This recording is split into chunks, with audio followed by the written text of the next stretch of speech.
All right, there we go. Welcome everyone. Thank you so much for being here with us today. You are at the Be Prepared Trio Services and Emergency Relief webinar. We're very excited for you to be with us. A couple of housekeeping items before we begin. We are in webinar format. So what that means is that the chat should be available, which I saw all of you utilizing, putting into the chat where you're checking in from. And then there should also be a Q&A feature available for you. So what we're going to ask is that you put all of your comments in the chat and any of your questions that you want answered by the panelists into the Q&A box. So go ahead and just take some time to find those. There's a chat feature and then also the Q&A box. The session is being recorded and will be distributed along with the materials after it is processed to all who registered. This is a free webinar, so it will also be housed on our YouTube channel. So I'll go ahead and put that into the chat throughout the presentation. So over the next few slides, you will be meeting our presenters and I will allow them to introduce themselves.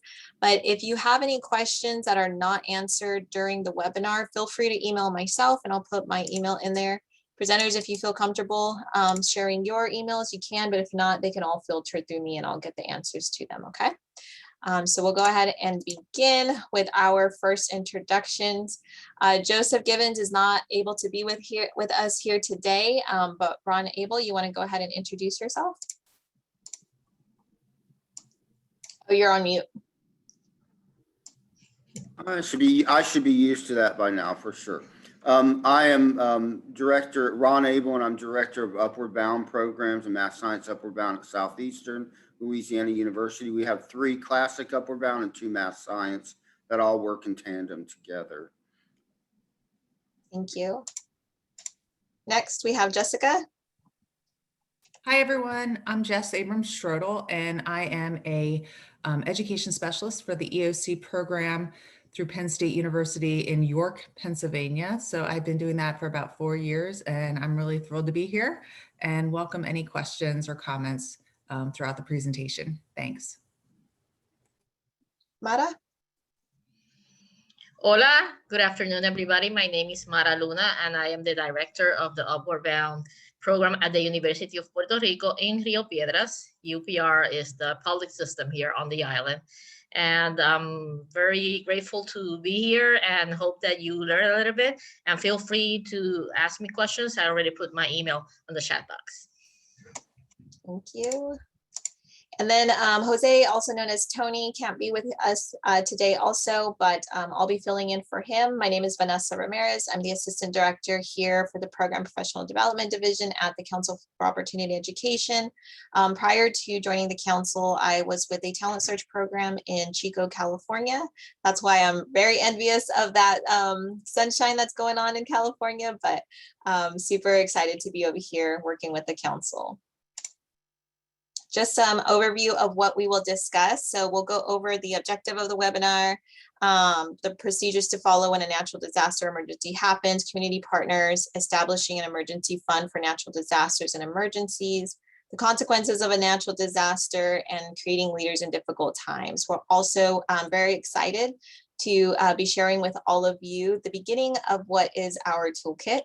So we're very excited, and then we'll start answering some questions at the end, okay? So as you all know, this webinar, its purpose is to bring all of us together to be able to share what we as programs or program directors have done to help and assist students during emergencies, such as natural disasters or during the pandemic or just in normal programming. So that we have over 166 people registered, I want to say, and that might be with staff, so maybe about 130. So the numbers are still ticking up, so you might see more and more people join us throughout the webinar. But thank you all so much for being with us here today. All right, Ron. Well, guys, we've just lived through something we thought that we never would live through, the pandemic, correct? I used to watch Outbreak and all these other shows where there was a pandemic, and I thought, that's really unlikely, isn't it? But we now know it's likely and will happen and probably will happen again in our lifetime. Hurricane Katrina was kind of the same thing. I was 42 years old when it happened, and I had lived all my life in South Louisiana. I live about 20 miles north of New Orleans and about 30 miles east of Baton Rouge on the north shore of Lake Pontchartrain, which is the big lake that actually flooded the city. Before it hit, ironically, the weekend it hit, my wife and I were taking a honeymoon trip, a second honeymoon trip, and we did it locally in New Orleans. And we were in the French Quarter in a beautiful high-rise hotel with the corner room. And we had heard there might be a hurricane, but we had heard that it was heading to Florida Friday when we first checked in. And so we weren't worried about it. And we went about our business and did all that we did. And then we got home to the room at 3 a.m. and there was a note under the door telling us we had to check out because there was the storm had changed directions and would be coming to New Orleans.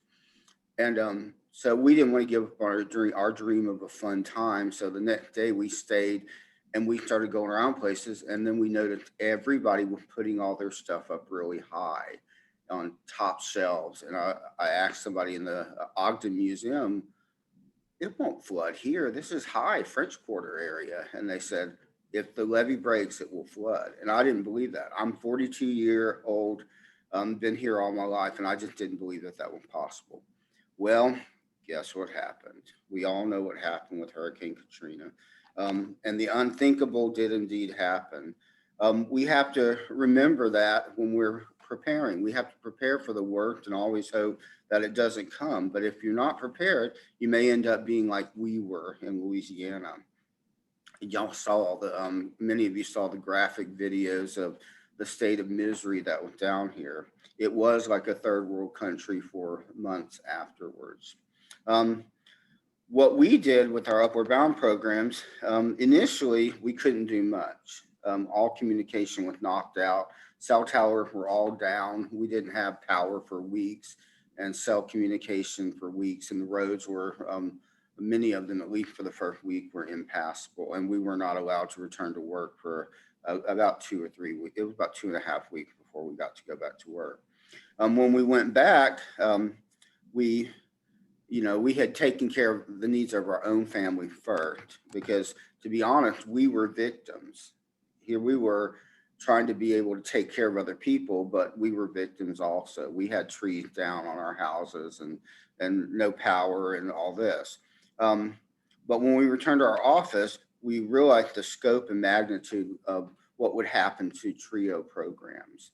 Universities that were our neighbors that many of our kids were attending were closed in New Orleans, and Baton Rouge, and even our own university was shut down for a month and a half. So what we had to do, we had to, through whatever limited means we had to contact all of our students. And so we found that landlines, which are not very popular now, were the only thing that kind of worked. They worked a little bit. And so we took whatever landlines we had, we made contact. As cell phone came back on, within weeks, we started to contact by phone, and many of them we had to actually go out and visit their home to check on them and check their many of the students' situation. We quickly assessed our area resources, and we had to find out what was available for our students and their families. These were rural people. Many of them were just in such shock and did not know what to do. So we became kind of, for our Upward Bound kids, a clearinghouse for services that were available to them, how to work to get their roofs tarped, how to get them food, how to get them ice, those kind of basic things that you think aren't a big deal are a big deal. We had to then when we got what we could do to help them in a physical sense, we had to look at what the future held for our students. We realized that that the students were going to go through some trauma, and they had gone through trauma. They were going to have a lot of what we were suffering, which was the post-trauma that comes with such a big event. So we worked to put together a program to help them deal with the stress and the trauma. And after they went back into the schools, for the first few months, our first workshop, we're unpacking all that had happened to them and to their families and letting them talk about that and getting that trauma out. We connected them to, we had a licensed prep, and we still do a licensed practicing counselor on staff. And we referred the kids that had the most trouble with her. And she met with them in one-on-one, and would go into the school to meet with them. We used our campus mental health facilities also to help us and work with our participants and even some of our parents who are having problems. We also had to work hand in hand with our school and community partners, which we have many of. And we looked at what they provided, and they looked at what we provided, and we tried to do triage to the best we could. And what we had to do was bring our services on really one by one, little by little, as they could be received. It didn't do any good to just say, we're gonna start having a Saturday school. We couldn't. It took months before we were able to begin Saturday school, though we knew they wanted and needed some normalcy in their life. We had to do what was possible. And that kind of became our mantra. We had to, we knew that we were only responsible for what was possible, but again, we were responsible for what was possible, and we couldn't bury our heads and not look at the need and pretend that nothing had happened, that we didn't need to address it. And Ron, I just want to pause really fast because I, jumped way ahead of myself with handing it over. But I want to mention the whole, or address the whole, not being prepared, right? Never thinking that something like this could ever happen. You yourselves as professionals having to cope with what was going on and get yourself situated, at the same time having to figure out how are you going to help your students, right? Right. And so that's a huge part of why we are having this webinar today, so that way those who are right now, I don't think that there's any natural disasters going on, right? I know that we had the Texas one, and there was some storms rolling through and stuff like that happening. But yes, I saw that across her fingers. But I just want to launch a quick poll really fast, if we could kind of see what those numbers are. If you, as a participant of this webinar, if you have ever experienced a natural disaster yourself. So we'll go ahead and let those come through. And then if it's a yes, if you could please put into the chat which natural disaster or disasters, right, that you have experienced, just so that way we could kind of see where you're coming from as well. And then I'll hand it back over to you, Ron. Thank you. If you need me to move the slide forward, I could do that, and we'll just kind of watch these come through. Yes, that'd be great.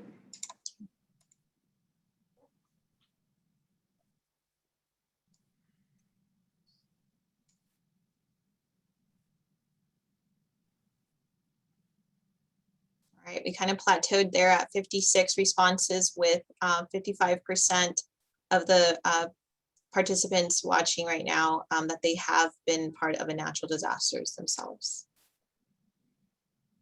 Thank you for participating. All right, Ron, it's back to you.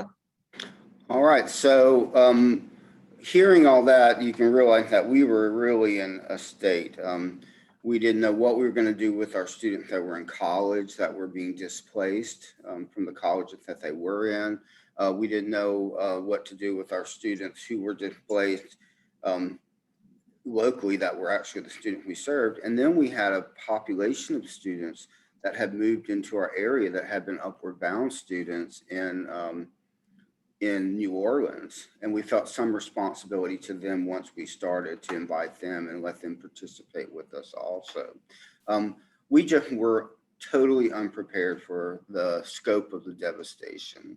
And like I said, both the staff and the participants and their families, we were all victims, and we were all looking for help, and we were all looking for answers.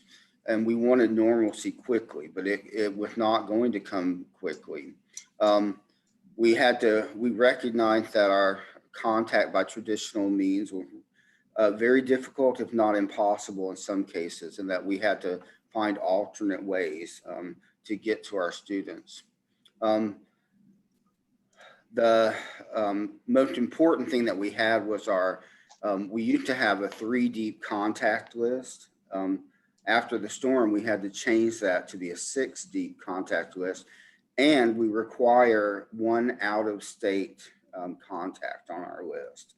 Someone that would be far enough away that they would not be impacted and might have some knowledge of the location of our participants if something were to happen. We did, as I say, eventually resume within 5 months. We resumed our program, but it had to be modified. There were some people who had to work. We worked remotely for a little while because we couldn't come on campus. Our camp didn't open for 2 months, and the dormitories actually housed all the Entergy and all the power people who were fixing all the power throughout the area. So they didn't let us on campus for a while. It was really an interesting time. And we had to find out where to put our students, put them back in college, because the objectives were going to be the same. We still needed to get them in college and have them be retained within that first year. Back then, that was the yards did. And so we had to keep them in school. We had to make sure that subsequent semester that they were enrolled in school. And so it was an interesting time. What we found out is that we need to develop a proactive disaster plan. I think we need to move on. We have included for our hurricane, our disaster plan as part of the toolkit, and you can look at that. The most important thing is to us is that communication plan has to have redundancy. You have to consider all things that may take place and find alternate ways to contact students using email, text. Today we can use Remind, Group Me, and other ways of contacting, Facebook and so forth, to find students. Back then, they were kind of in the infancy, and we didn't have as much use on those. And again, we didn't have internet for about a month. But when we got all that back together, our plan does include how to contact them.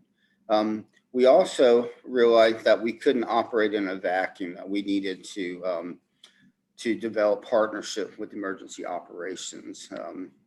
And our parish, which is the same as a county for you all, has an emergency response team. And we've connected with them, and we go to their workshops and things that help them plan. We also had realized that we'd never really paid attention to the university disaster plan, such as it was. Believe me, it's been beefed up and changed dramatically since those days. When we were developing our plan, we found out that we didn't have to reinvent the wheel, because many on-campus entities had the same problem that we had. Residential life and student life had to develop disaster plans, and we could piggyback off of what they were doing. And we had meetings with them to see what they were doing, and so we could consider what fit for us, and we did that. One thing that we did, and we haven't done it for a while, but we need to do it again, is Red Cross disaster response and emergency operations training that's available. And that's available locally to you. And I would recommend that in your staff in service that you consider engaging in that. They do have an online system also for that. So might be useful for you to look at that. When looking at disaster planning, you need to anticipate the seasons. So the work for the hurricane season, we run hurricane season June 1 to November 30th. We don't need to start working on how we're going to handle things on June 1. We need to work on it on the 6 months prior to that December 1 should be the time when we look toward the next hurricane season, how we'll plan for that.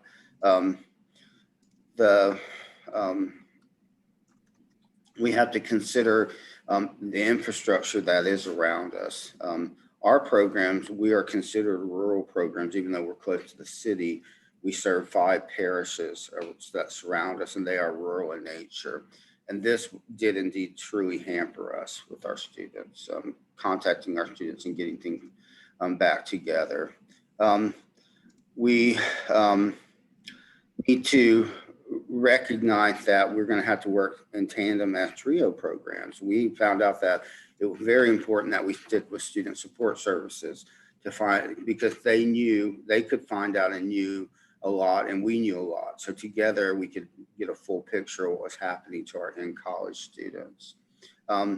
We need to know about all the things that are available to us, the food banks, where sandbag locations are, shelters. We need to understand state grants and food assistance. Recently, within the last 4 years, we had a major flood event where just as many, it didn't make a lot of national coverage, but almost as many houses as New Orleans were flooded in the Baton Rouge area.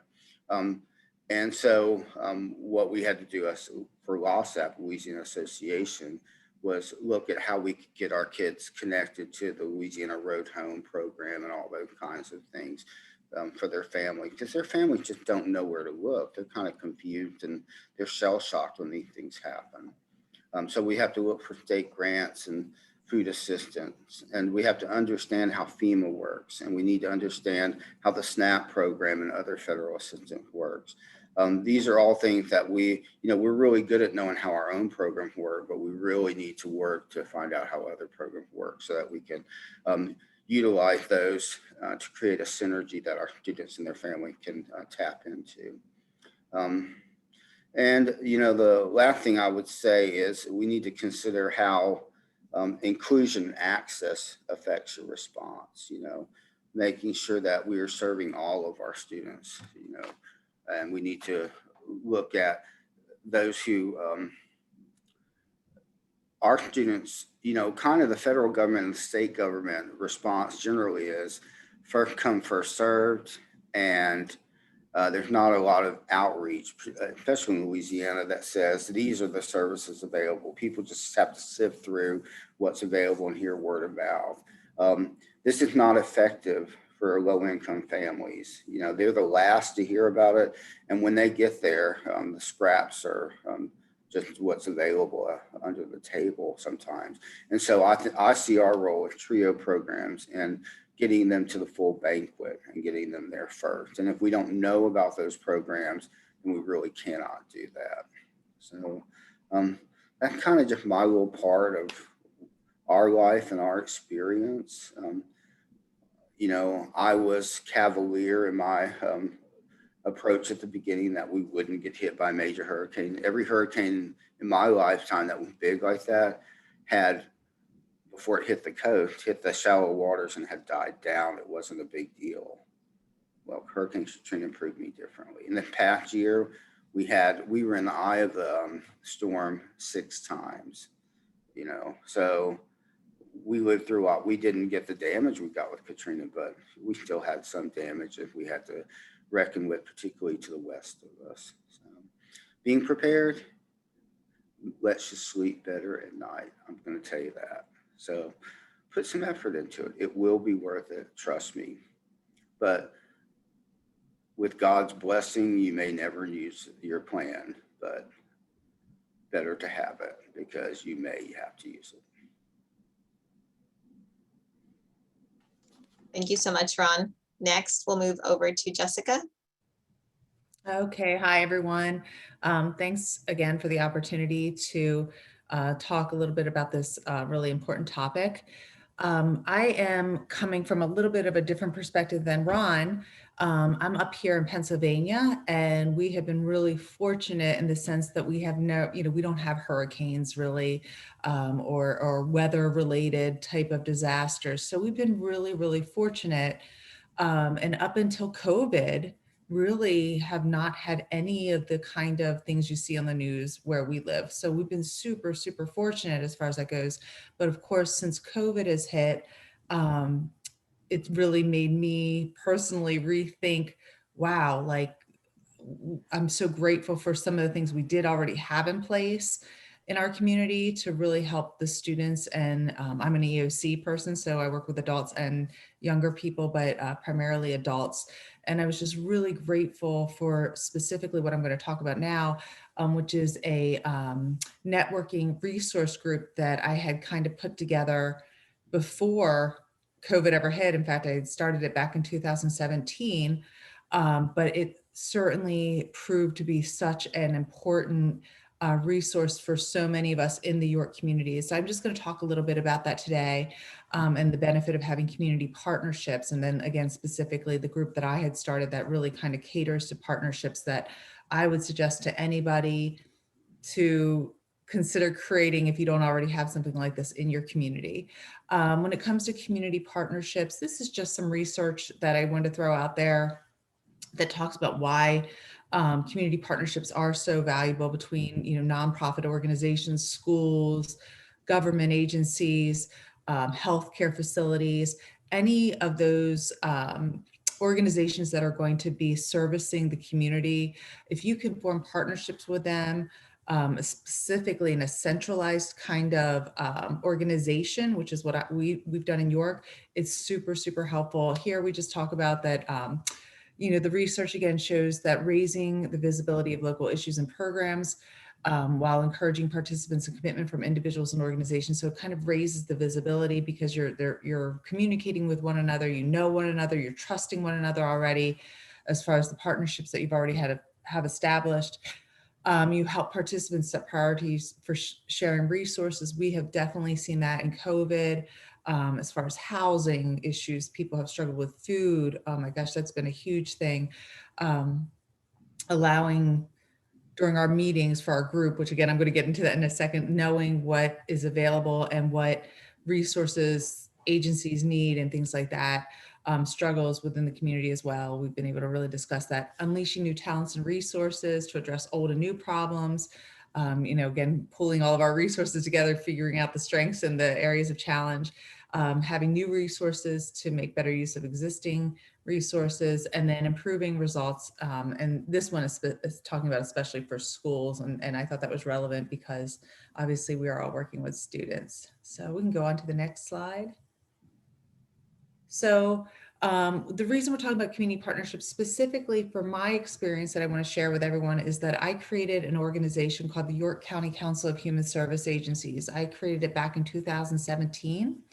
And I chaired it for 2 years. Now there's somebody else who's chairing it. But what happened was I noticed in the York community up in Pennsylvania where I live, there wasn't a tremendous amount of cohesion amongst the many different agencies that I found that at the time, a new EOC program in the community, I really needed to be able to connect with a lot of different folks, and we were making all these individual efforts. And I thought, well, why don't we just kind of start meeting regularly, any nonprofits who work in the community to come together? And again, I was kind of coming at it from a somewhat of a selfish standpoint in the sense that this will make my life a lot easier rather than trying to reach out to a million different people and connect and figure out how to make this program work in York. But what kind of resulted from it was that it grew really rapidly because there was, I think, this niche for it, that there were so many people in the human service fields that were like, yeah, this is a great idea. And very quickly we had now I think we're up to about 130 or 140 members representing all kinds of different agencies throughout York. And basically what we started doing was just meeting once a month, at a local diner. Where we got the back room and we would all have lunch and we would just have discussions about who we are. Everybody would introduce him or herself saying, hey, I'm Jess, I'm from the Penn State EOC program. This is the services we provide. And then next might be somebody from a rehab or somebody from one of the local school districts or somebody from the healthcare industry. So it just became this really wonderful, I call it a spider web of connections and connectivity. And then, of course, from that, we grew into listservs and email lists and Slack groups and all kinds of stuff so we could communicate very quickly amongst one another whenever somebody had a need or an announcement or an event. So this really served as a perfect foundation for when COVID did hit, because ultimately what ended up happening was we were able to very quickly switch from, and we can go on to the next slide, Vanessa, sorry. We were able to very quickly be able to pull all of our resources together. And even though we couldn't meet in person anymore, we started meeting very quickly on Zoom. And we increased our meeting frequencies at first during COVID to once a week. And we would all just come together and talk about what was happening within our individual agencies, where the needs were in the community, really able to assess like, okay, we're finding that a lot of people in this pocket of town are not getting access to healthcare right now. So what can we do? Okay, transportation can kind of come in here. And then there was the need for food. And it was just this really beautiful way that for all of us that are trying to serve the community to come together and empower one another with our resources and our shared vision together. And this is just some of the benefits that really, really proved to be very true during COVID, during this unprecedented situation. Knowledge, connections, inspiration, huge, right? Like sometimes there would be folks on the Zoom meetings who felt really kind of beat up and like, I can't reach my folks that I'm trying to help in the community. And you know, it was really wonderful to have that support network, not just the resources to help people, but also to support one another as human service providers. You know, very quick, easy communication. That was huge, especially in those first few months. You know, we had a Slack group already set up, which is, I don't know if everybody's familiar with Slack, but it's basically kind of like a texting app, but you can make it specific to a group and you can put channels in it. So we put like food, housing, and if anybody said, hey, you know what, I've got this client I'm working with who is needing a COVID test and she doesn't know where to go, you know, we had our healthcare channel and people could post real quick there and say, hey, does anybody know where this is? And within minutes, sometimes you get an answer from all these resources out there. And again, that ties into the third one, maximizing time and energy. And then of course, community-based projects, which, you know, is really nice. We've been able to work together to, you know, really share lots of ideas for working together in the community with multiple entities coming together in projects and events. So Vanessa, if you don't mind going to the next slide. This is just pictures, guys, to show you before and after COVID, what it looked like. The first one on the left, of course, was one of our monthly meetings when we met at a diner. And, you know, it was great. We all just order our lunches, we get our own bills, so nobody has to worry about that. And, you know, we just each take a turn, stand up, say who we are. We would actually have during those monthly meetings, one guest speaker, or I'm sorry, one highlight speaker. So one person from the community would maybe spend 20 or 30 minutes talking about his or her agency in more detail. But then everybody would get a chance to introduce him or herself and their organization and whatever services they provide. And then whatever time was left over was just spent literally to network and talk to one another, to partner up and get to know one another. So it just has worked so successfully. And then the one on the right is, of course, our Zoom meeting post-COVID. So this is how we've been meeting since then, but it's been really great. And lots of folks have been able to, I think, find a lot of support and resources they've needed to serve the community. So we can go ahead on. And this is just a simple partnership action steps. If you're interested in putting together, you know, sort of partnerships, it just goes through some basic steps. I mean, you can find this kind of thing anywhere, honestly, if you just Google it online. But I guess what I'd like to offer more than anything is that if anybody's interested in creating some sort of a networking support community in or organization within your own community, I will put my email and contact information again in the chat. I already did once, but I'll put it in there again. That if you need any pointers of how I got started and how I did it, it was a really easy process, honestly. It did take some organization, but it kind of just grew, and it was just a really cool experience. And I think many of us are very grateful we had it during this really difficult time. So thanks, everyone. Thank you so much, Jessica. Mara? Okay, so just like Ron, I'm in Puerto Rico. I'm in the middle of the Caribbean, so that means that we have hurricanes every year, and this year, of course, with the pandemic, and last year with the earthquakes, you have to be prepared.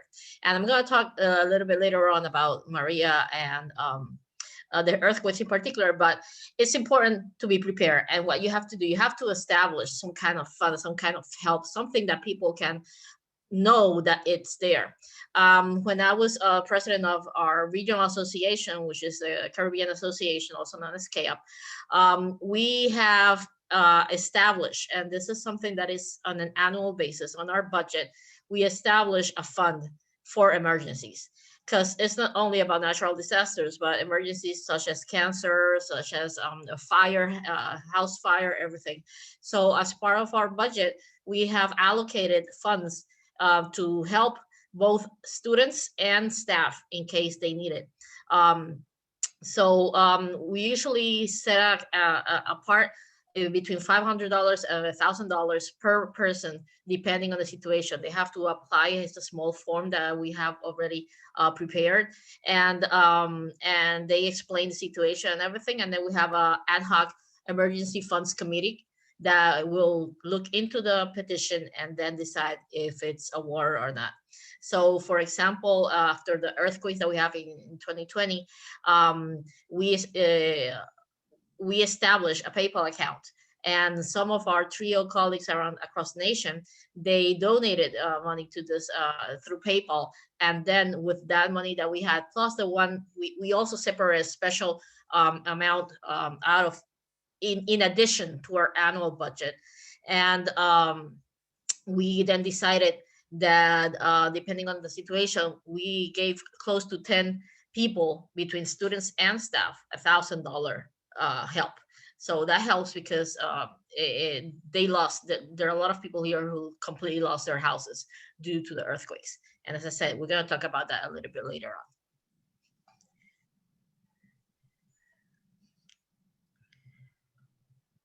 Thank you so much, Mara. Okay, so my turn to talk about the campfire that occurred in Butte County and just some resources that I would suggest putting into place and that we have here at COE. So Campfire was the deadliest and most destructive wildfire in California's history with 86 deaths. It burned over 153,000 acres, and it's kind of outlined in the photo there what all burned, and that's pressing right up to Chico, or California State University, Chico, which is where Talent Search program is housed, an Upward Bound program is housed, and also a Student Support Services program is housed. And so it started on November 8th and it ended on November 25th. So almost about a month there that the fires were occurring and that individuals were displaced. Well, people are still displaced to this day, but that was the bulk of the time. So as you can see, the fire literally ripped through the towns. And so not just Paradise, but Magalia, Concow, and the Concow Reservation. Most of our students that we served did live in Paradise, but many of them were also commuting from Chico up to Paradise or these surrounding areas into Paradise for schools. So many of our students were displaced during that. So what I'm going to talk to you today about is the consequences of a natural disaster that I wasn't really fully aware of until it was occurring within our own area. But is one of the consequences is student migration. And so to kind of share with you what that looks like, I pulled from the CSU Chico, Peter Hansen, who is a GIS specialist, and he worked in the Department of Geography and Planning. He mapped out where our students went after the campfire of 2018 occurred. So like I was saying, over 50,000 residents were displaced from the foothills, and many of whom were ETS and UB families, because those programs have been there for over 20 years. So many of those families were UB or ETS families. So I mean, I know you guys can read there, so I'm going to go ahead and go to the next slide to kind of show you what that looks like. And so Chico, California is Northern California.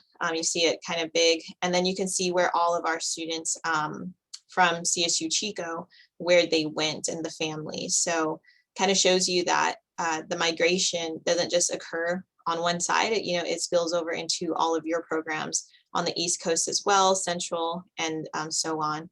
And I know that in California, we received a lot of individuals who migrated from Hurricane Katrina as well. So when I was back in high school when that occurred, and so, or college when that occurred, and we got a lot of individuals from Louisiana that came over to the West Coast. So you might have students in your programs that have endured other natural disasters as well. One thing that I wanted to point out is this data that they found as well. And I'm going to bring it over into the screen. Can you see the data? Did it show, or is it still showing the PowerPoint? Still showing the PowerPoint? Okay, let me go ahead and go back to this screen here. Is this data here, which I thought was really important for us to keep note of, is the presence of children in homes, since many of us do serve the pre-college programs. And then of course, you know, some students still live at home with their parents, or according to census, you know, they still live at home with their parents. Was the presence of children at home and how far they moved from the area that they were from.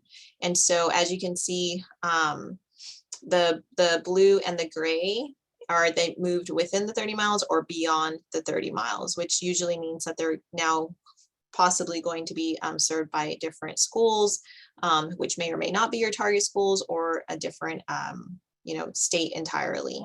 Down at the bottom also, it shows estimated household income. And as you can see that the lower their income was, the further they moved away from the area that was affected. So those were two sets of data that I found very interesting during that time to kind of figure out what was going on and where our students were going. So let me go ahead and go back to, you can see the PowerPoint? Okay, perfect. So what can TRIO programs do? So I would suggest that on the application, or whether you do an in-person interview, to kind of dig a little deeper into figuring out, you know, where did the student come from? How did they end up within your program? Because like Ron Abel said earlier, and I think Jessica covered this a little bit as well, is that there's those lingering mental health issues, right? And so while we can be helping our students go to college, you know, we also, I think, need to address some of those mental health issues that come with it, these experiences, because we need to help them with that in order to be good students, right? And to be able to continue to take on that load that they're going to endure throughout their college experiences. And so I think that's really important. I would also highly suggest that you all become very familiar with the COE database that has been put in place with this new system that we have. If you go to coenet.org and you log into your account, you click on directory off to the side. You can enter some search criteria, you'll click find, and then you can export the data and filter it. This helped me help students who were moving to New York find programs in New York. And so I didn't know about this tool, so I kind of did it the old school way and trying to, you know, look through other means. But now that I work at COE and I know that this tool exists, you know, I definitely wanted to share it with all of you, so that way when students are moving away, that you can find another TRIO program that can take them in and continue to support them as they progress through the college pipeline. Mara? So yes, as I mentioned, we need to talk about Maria. I've lived here most of my life, and I lived through Hugo, I lived through George. I was 9 months pregnant during Hurricane George, but Maria was something that nobody was ready for. As you can see in the photo, it totally took over the island. The trajectory was basically entered the southeastern part of the island and went diagonally all the way exited through the northwestern part. During Hugo, I was without power for about a month. During Maria, I was one of the lucky ones, and I was without power for 45 days. My parents didn't get power. By the way, here, Maria was on September 20th. I remember being on the COE conference in Washington, D.C. that year, and they were saying the hurricane is coming. And we had Hurricane Irma. You can go to the next slide, Vanessa. Irma was just 2 weeks prior. So we were without power for 3 or 4 days during Irma. And then 1 week it was okay, and the next week, that week that was okay, I was in Washington for the COA conference, and then they were saying Maria is coming. I said, sure, we hadn't heard about anything. Yes, it's coming. So I remember the last day we started looking for battery operated fans with lanterns, you know, everything that we could find that we could take, because it was definitely coming, and of course it did. it totally destroyed the power system. And I remember my parents didn't get power until Christmas. I remember it was Christmas Eve. I had my best friend didn't get power until Valentine's Day. So it was totally, I mean, it was inexplicable. As I said, I've lived through hurricanes, but this was something completely out of this world. You can also go to the next slide, Vanessa. This was some of the damage that was done. Of course, those of you who have lived through hurricanes know about this. But one thing that really got my attention was the fact that we didn't have any ways of communicating with families inside the island. So I was lucky that my cell phone company, I had cell phone reception almost all the time. So, but then at some points, cell phone went down. So we would have to move to certain areas where there's just like these spots where we could get reception. And I remember 3 or 4 days after the hurricane, my family on my mother's side is on the western side of the island. It's about 2 hours from here. I'm in San Juan. So we decided to take this, I would say, this expedition and see if we can meet that family, because we have family in the States that we're all worried about it and everything. And I remember taking my iPad, and when we got there, I started filming everybody, like small videos. And then I will get to one of these certain internet spots and then transmit all of this. And I remember I have a cousin who was like 8 months pregnant, so she started crying when she saw her parents, because she hadn't heard about them for so long, because again, many people didn't have power, didn't have phone. It was horrible at that point. So communications were really terrible. So all of this destruction, again, it took years, and still it's ongoing.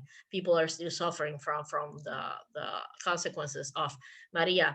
And as Vanessa mentioned on the previous slide, one of those consequences were that we lost students, students that had to move to the States because they had lost everything here, and they had family there that could support them. So that's one of the things that happened. Next slide.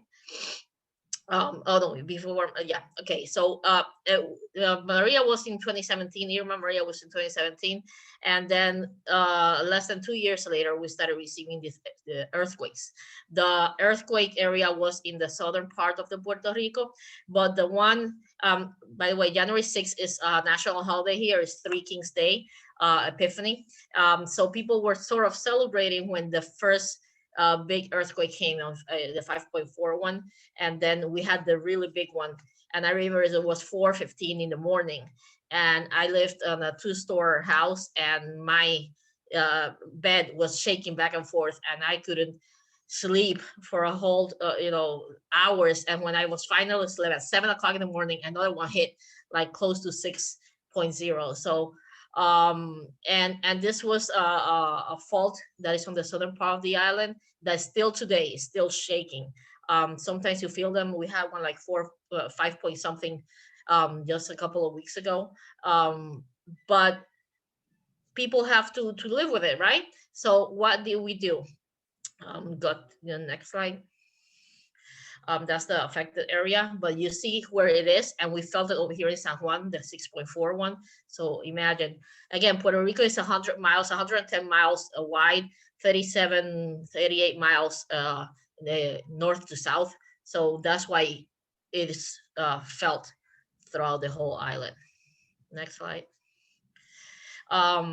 So what do we do? I mean, we can't remember that our relationship, I will have to go a little bit to politics and everything, but our relationship with the United States, sometimes it's good, sometimes not so good. Remember, we are a territory or a commonwealth, which is the official name, which means that for some things we are given a federal aid, and for other things it has to go through a whole process. So we have to help. I mean, the only way to do things is start helping ourselves before we help others.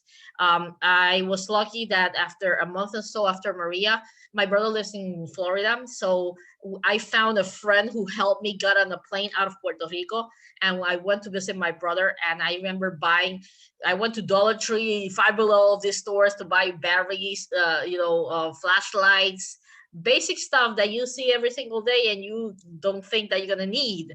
But in fact, I found a photo just recently about all the supplies that I just started buying. And I brought bags full of those supplies here for my friends who didn't even have a single candle, because I mean, since we're so used to hurricanes, we didn't think, oh, this one's not coming, this one's not coming, you know. And sometimes we are without power 2-3 days, and okay, sure, but nobody was prepared for this. I mean, nobody was prepared like I did to spend 2 hours on a line just to buy 2 bags of ice that will melt in a matter of hours, you know, this kind of things. So as our region, we decided that year that for our National Trio Day, a way of not only telling what Trio does, but to help. And we need to help each other. So we create leaders, and our students were those leaders. So we put the hashtag Trio Works for Puerto Rico. And what we did is we had a huge list of things that students were going to do across the island. So for example, some of the students were packing, I think the next slide has the photos. If not, it's one after. Okay, yeah, there you go. They packed non-perishables at the food banks. They were self-meals. Different associations were there. We distributed those supplies. Something that you don't think about, but the sand dunes were completely destroyed after the hurricane. So students went into the beaches and started rebuilding the sand dunes. We had to replant trees. Churches and community centers had to be helped to clean and to house people. Education was a necessity because people kind of forget that they needed to boil the water and needed to do all of these things.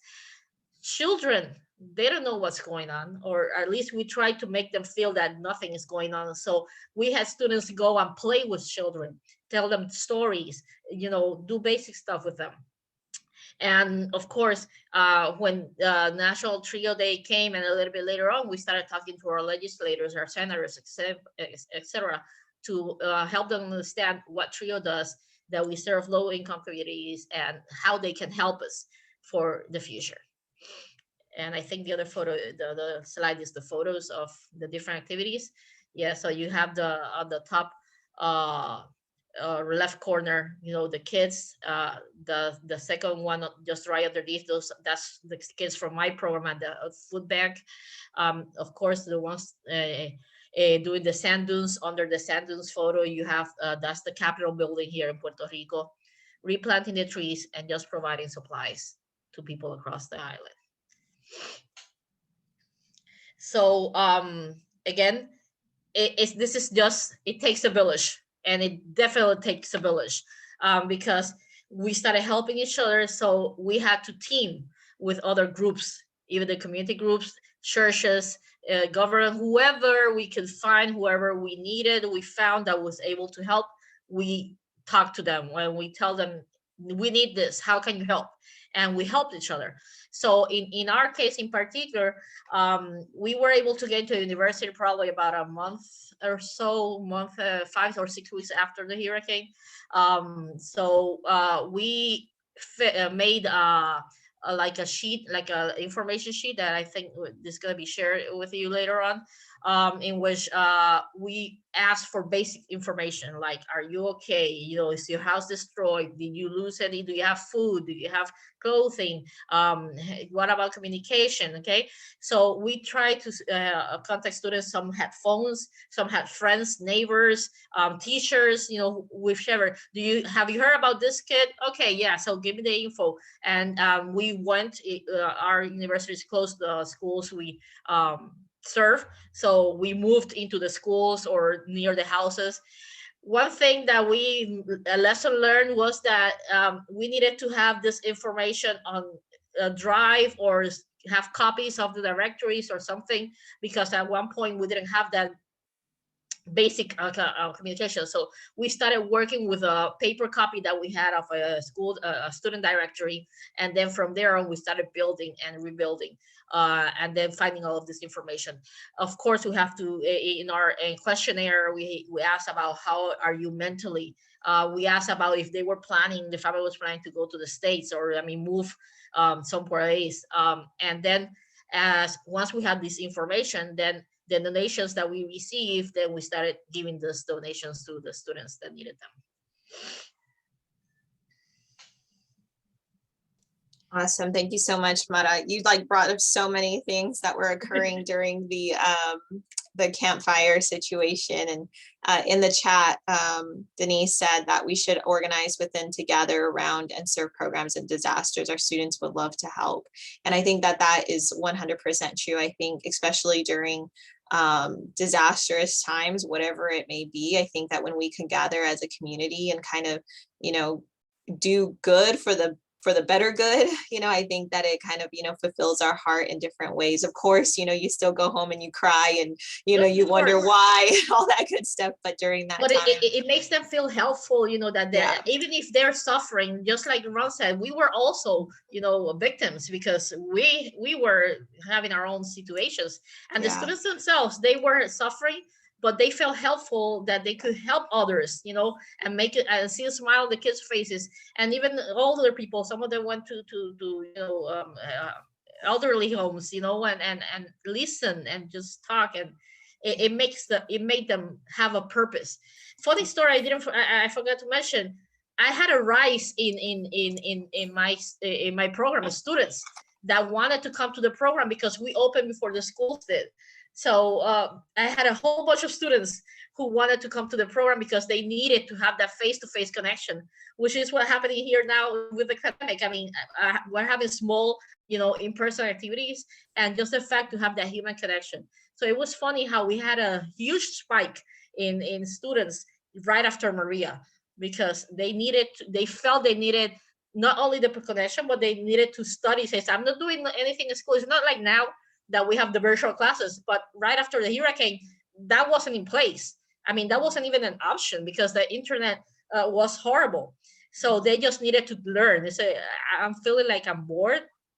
I need to learn. I need to you know, my math and my history. And it was crazy because you say, why will they need math? But yes, they needed to have some kind of normalcy, and that's something that we as program was able to provide. Yeah, and I want to share this photo because it's some of our TRIO alumni are in here that came to volunteer with the Red Cross during that time. And look at the smiles on their faces. They're so excited to be helping out and, you know, just doing their part. But I think also another layer of, you know, getting the individuals to help after they can, right? Because believe me, I made sure that my family was good. We had enough, you know, things that we had to take care of to make sure my home life was good so I could go out and help others.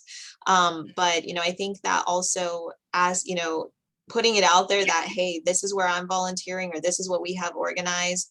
This is how you can help. It then allows the students to come out, yes, to have that face-to-face and have that sense of purpose during these difficult times. But then also, you know, it helped them understand how shelters work, what resources are needed, the logistical part of running a shelter, you know, the washer and dryers that came in, the, you know, counting who's here, who's not here, you know, the food part, the clothing part, like all the different parts, like, because you pretty much build a little town within a town, you know, and so I think that that's also really neat for your students to see and to put on scholarship applications and, you know, all the things, right? So it's kind of like, I love that, Mara, you included the regional and state, you know, organizations. We had some of our people come down from Humboldt down to Chico, so like 3-hour drive and deliver food and all this stuff, and then also from the Bay Area, you know, and so I think like the TRIO community, being part of the TRIO community is very special. So thank you for sharing that. Yeah, so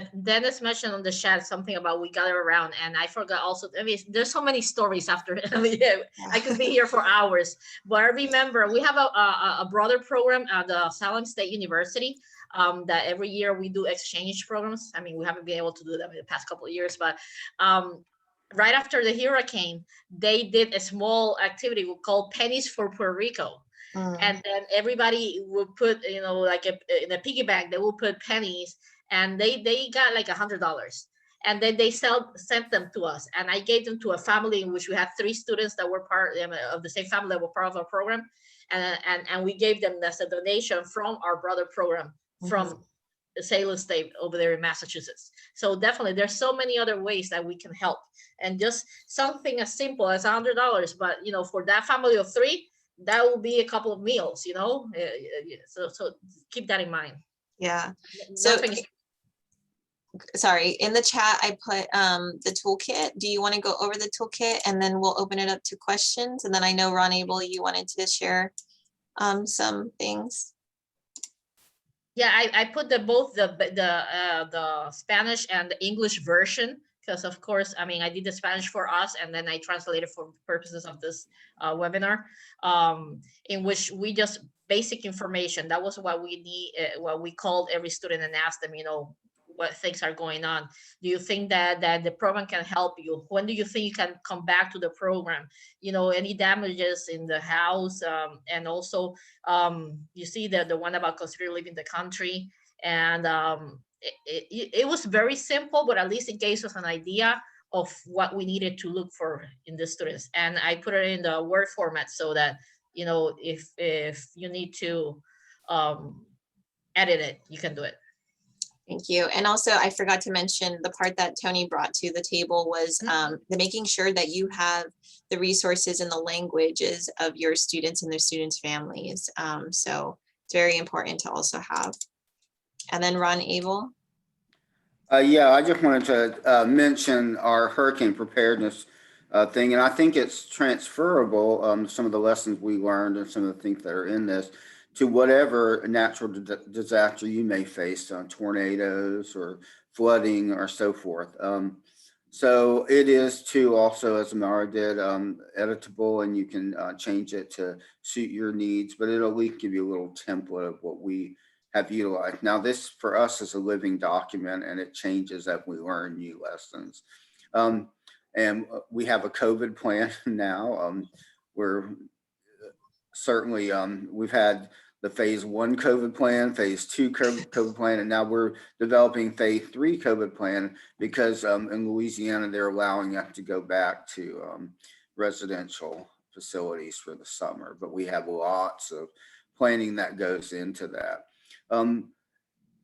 Rather than trying to, in the middle of the storm, figure out how you're going to save your house, it's better to have this house safe and sound before the storm and have your exit plan and your emergency plan together.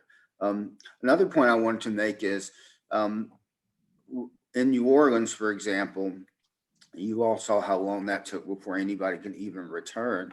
Our our challenged trio staff had to work remotely, many of them from Houston and Arkansas and Alabama, and they felt alone. And I know that I served as an assigned mentor for 2 of these people at that time with LOSAP. And just talking to them while they were working alone and letting them vent and tell me their problems and let them bounce things off is a great thing. So one thing you could do if you're not in the middle of a difficulty, if you've made a connection with somebody that you know that's going through a natural disaster and maybe displaced or having problems, reach out to that person, let them know you're here for them, and be that friend you would want to have in that time. I think that's another great way we can support each other. Thank you. And this is a growing toolkit. Okay, so we hope that whatever it is that you develop, or if you have something in place that you want to share, definitely send it over to myself and I can dump it into this shared file for all of you. And I'll put my email address into the chat. Are there any questions for our panelists? Any questions? And what we can do too is if you raise your hand, we can unmute you to speak, if that makes it easier.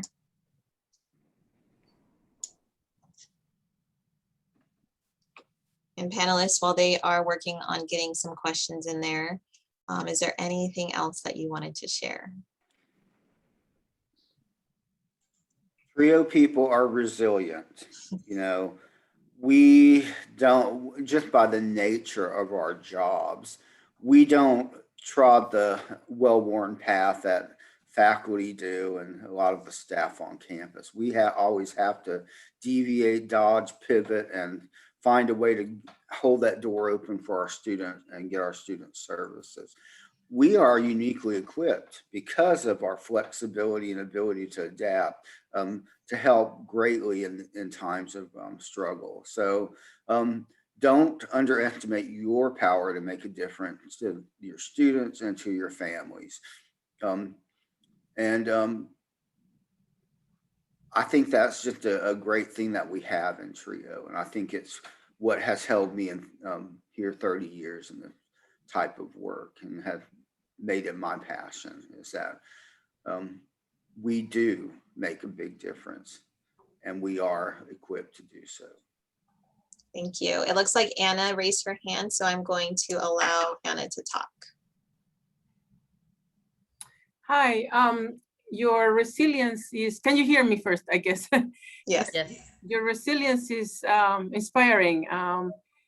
We participated in a collaboration for TRIO programs with Puerto Rico, sending school supplies in the aftermath of the hurricane. And we had a student who went to Puerto Rico actually and met with the programs there. So I was so startled, Vanessa, by that map and the disbursement of students. And I imagine that all of your programs suffered the disbursement of students.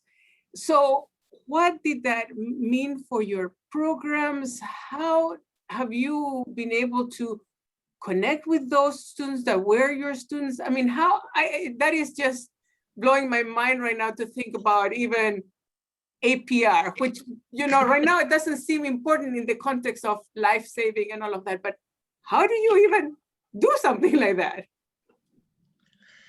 Thank God for internet and phones and emails. I mean, since we had some of that information, we were able to contact them.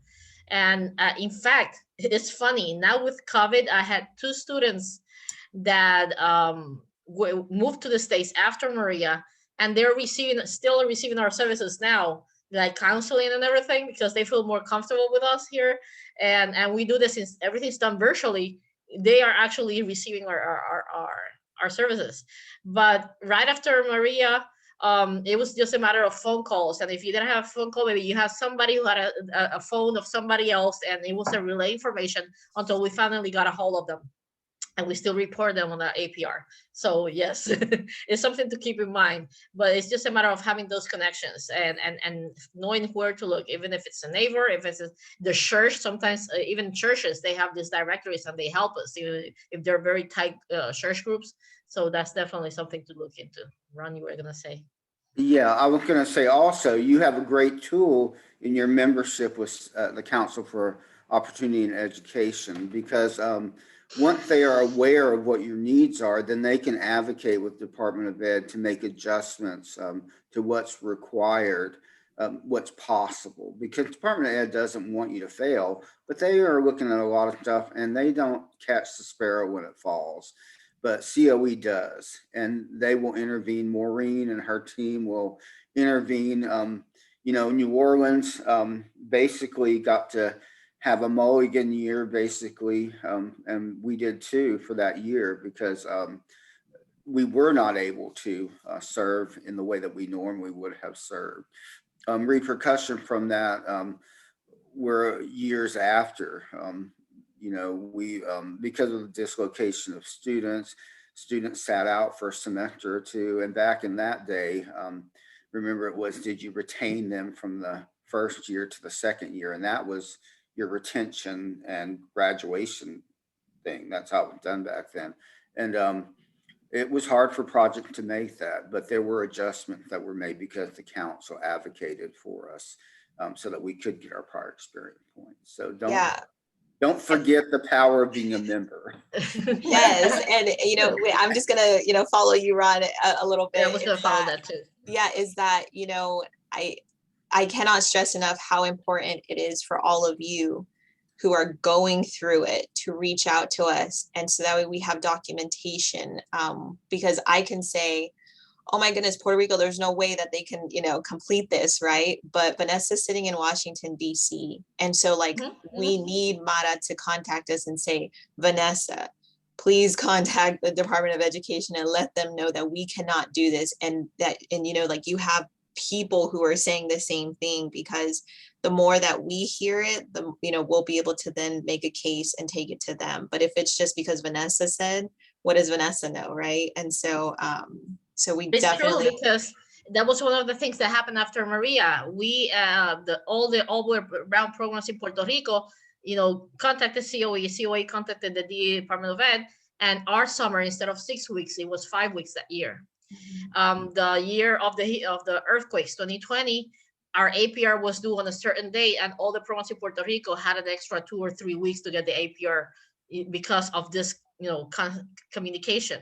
So things can be done, but it's very important, as Ron and Vanessa said, you have to keep your membership there and help, let COE help you. But just to let you know from firsthand experience that it worked, because in those two major events, we had some leniency from the part of the Department of Ed in terms of our requirements. Yeah, and as recently as the ice storms in Texas and Louisiana, they did extend the talent search in the EOC. They reopened up because some projects struggled to get it done because they were out of work without power for weeks and weeks. So, and that happened because COE intervened. Yeah, and to kind of go back to the whole, how do you contact students? Because it's like, well, yeah, how do you contact them if there's no power, there's no landlines, there's no, there's no way to contact them. We definitely went through the schools and we were looking at their rosters to see who was showing up. We went to our surrounding schools as well and said, these are the students that we can't find. Are they here at your schools? Obviously, they were partner schools, and so we were able to get that data and that information. Neighbors, friends, they all have a way of finding a way to communicate with each other. Social media, we became very good FBI agents in trying to track down these students to make sure that they were okay. And not so much because of APR, but because we couldn't sleep at night. We needed to know that they were okay and they had what they needed. And so, but it ultimately, it then affects, right, the APR and the data and the information. And so, yeah, you find a way, you think of every single way that you can possibly contact them and find them. And if they go to another program, they are accepted by another program because they moved, you're still going to be responsible for them on your APR. So keep that dialogue open so that you can have that connection and the information you need when you need it for the APR. And I think something to be prepared, right, is to share with your students that in the event of an emergency, for them to contact you, to let you know that they are okay. Whether it be 2, 3, 4 weeks down the line, that they do contact you and say, I'm okay and this is where I'm at, and share the reasonings why. Ron? I also I didn't mention this, but we have experienced when a residential program is going on, storms and difficulties where we've had to shelter in place and then move the students out of the dormitories. You need to have a contingency plan for this. You need to have flashlights available for every room. If you live in areas where power goes out, all those kind of things need to go into your plans. So another thing that I learned my dad always, told me this, right? But who listens to dad when you're 16, 17, 18 years old, right? Is that during emergencies, everybody floods to the gas stations and fills up their tank, right? So eventually the gas stations had no gas. So even teaching your students things like that to kind of just implant it in their head, like your car should always have, at least half a tank or a quarter tank, or, like what car would you guys take? Maybe there's a parent night that you all do that, lays out an emergency list for them in conjunction with your schools or your partner schools or whatever it may be. But especially like the college students, when you're at school, you let that gas tank go to E, so, I think that sharing things like that is really important. That day I was at one side of the town that the campfire happened. I was at one of my schools close to the foothills, and it's only a 10-minute drive to the campus. And it took me about an hour and a half to get from one side to the other because all the streets were just packed and you couldn't move. We were just stuck. It probably would have been faster for me to walk. But I didn't have my charger on me. My phone was about to die. I was trying to get to the university to get my brother's girlfriend so we could go get her stuff so we could go to my house, and just it was chaos. So I think like remembering things like that, like have a charger in all locations, have enough gas. Like there's so many little things too logistically that we can be sharing with our families that had that day I not had enough gas, I probably would have had to walk to go meet up with my brother's girlfriend. So yeah, things like that I think about all the time as well. So you will never see my gas tank below half a tank now. All right, thank you so much, Anna, for that question. Does that answer your question? Absolutely, absolutely. Thank you. Any other questions? Or Jess, you want to say something? Oh, no, I'm sorry. I was waving goodbye to Anna, but I will just really, I know time is cutting short, but I think also just going back to when I was talking about the community partnerships, that's super helpful in tracking students as well, that especially for adult-based programs like mine with EOC, we don't have schools to go to be like, hey, these students still here? So having those really strong community connections, there's a trust there that if I say, hey, is this person, have you seen them? That really has been a nice blessing, honestly, as far as even in the past year or so, just checking in on how some of the students are doing that maybe their cell phones are no longer active, and I can't get a hold of them. So. Thank you guys so much. We worked really hard at putting this panel together for the different perspectives of all the different, levels that we are serving TRIO students at. And so I just want to give a big, big, big thank you to all the panelists that participated in developing this webinar and then that also showed up to present today. So thank you so much. Thank you for the opportunity. Awesome. It was awesome. Thank you. We'll have to do it again sometime. Thank you. And, I think now we're just talking, right? But I think the other interesting conversation that happened is, when to have this webinar, right? When is a good time to have this webinar? And there is no good time to have this webinar because there is always a natural disaster happening somewhere. Thankfully, there's not one technically happening right now, but there is a pandemic. And so just know, I want all the, participants to know that we are here for you. If you need anything, let us know. So thank you all. All right, we'll see you all later.